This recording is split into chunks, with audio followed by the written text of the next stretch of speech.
Alors,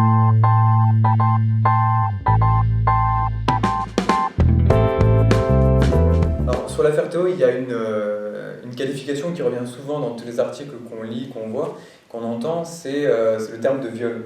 En ce qui concerne alors, viol avec objet, du coup, est-ce que vous pensez que c'est une qualification qui est adaptée au cas d'espèce? Est-ce que c'est adapté aux faits? Lorsqu'on ne connaît pas le dossier, il faut être très prudent lorsque l'on s'exprime. Mais pour ce que Oui. l'on voit et ce que l'on en comprend, c'est difficile de ne pas penser au viol, objectivement. Lorsque, dans les conditions dans lesquelles s'est faite cette interpellation, lorsqu'on voit les protagonistes, comment on peut écarter l'idée du viol? La violence, elle est évidente, mais à partir du moment où ça se passe à ce niveau-là de l'anatomie, l'anus, on ne peut pas ignorer qu'il y a une volonté de porter atteinte à l'intégrité physique. Le viol, évidemment, pour moi, donc, je vais regarder tout ça avec beaucoup d'intérêt, mais si la qualification de viol est abandonnée in fine, je pense qu'il y aura de quoi se poser de sérieuses questions. Alors, c'est l'article 222-23 du Code pénal sur le viol, mais dans cet article, il n'y a pas d'allusion au viol avec objet, en fait. Est-ce qu'on peut quand même retenir une qualification? Il y a des cas de jurisprudence où ça s'est déjà passé, notamment parce que la jurisprudence avait retenu qu'il y avait une connotation sexuelle. Par exemple, le fait de mettre un préservatif sur un bâton et le bâton dans l'anus de la personne qui était violée, ça avait déjà fait l'objet d'une qualification de viol. Là, du coup, il n'y a pas ce côté préservatif. Est-ce que sans la connotation sexuelle, ça peut faire l'objet d'un viol quand même? Évidemment, ça peut faire l'objet d'un viol à partir du moment où on peut considérer que le geste délibéré avait pour intention, effectivement, je cherche les bons mots parce que je ne suis pas dans la tête des gens, mais on ne peut pas totalement éliminer l'idée sexuelle lorsqu'on introduit un objet dans l'anus d'un individu. Voilà, c'est-à-dire qu'il y a tellement de choses à faire avec une matraque, il y a tellement d'endroits où on peut faire mal, à partir du moment où on choisit l'anus, c'est qu'on a une idée derrière le crâne. Voilà, il ne faut pas être naïf.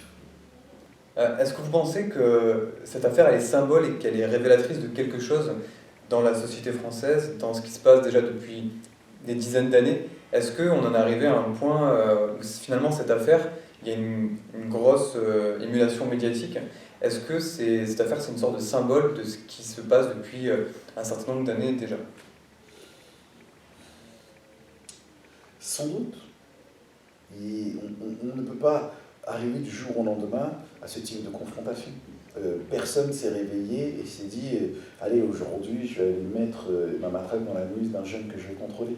Oui, il y a des tensions latentes, il y a une espèce d'antagonisme entre certains jeunes des quartiers et certains éléments des forces de l'ordre, parce que oui, il y a une exaspération, il y a une incompréhension, il y a un trop-plein, et certains n'arrivent plus à le contenir.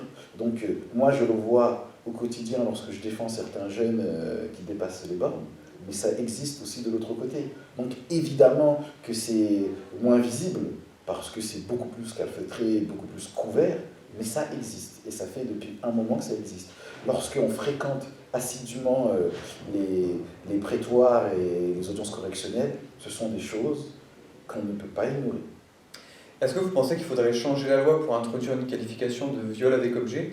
Ou est-ce que vous pensez que la loi telle qu'elle est faite pour l'instant c'est bon, ça convient, mais qu'il faut juste que les policiers, que la justice fasse son travail, mais qu'elle le fasse bien et que si les faits sont avérés, il faut juste laisser la loi telle qu'elle est, le code pénal tel qu'il est? Je crois que le code pénal, en l'état actuel, prévoit les viols par l'introduction d'objets. Ça ne fait pas l'objet d'un article en lui-même, en fait, c'est l'objet d'une jurisprudence. Mais l'interprétation des tribunaux démontre que c'est pris en compte. Donc, est-ce qu'il faut toujours légiférer? Je ne suis pas sûr, objectivement. Juste avec un peu de bon sens et du recul, on peut comprendre aussi les choses. Donc, c'est clair que je vous répondrai autre chose si à terme, cette agression n'est pas considérée comme un viol. Donc là, je vous dirais oui. Si c'est pour des raisons juridiques qu'on ne peut pas aller jusqu'au bout, oui, je dirais il faut légiférer, mais en l'état actuel, j'ai l'impression qu'on a tout ce qu'il faut pour comprendre que là, il s'agit d'un viol. Très bien. Merci beaucoup.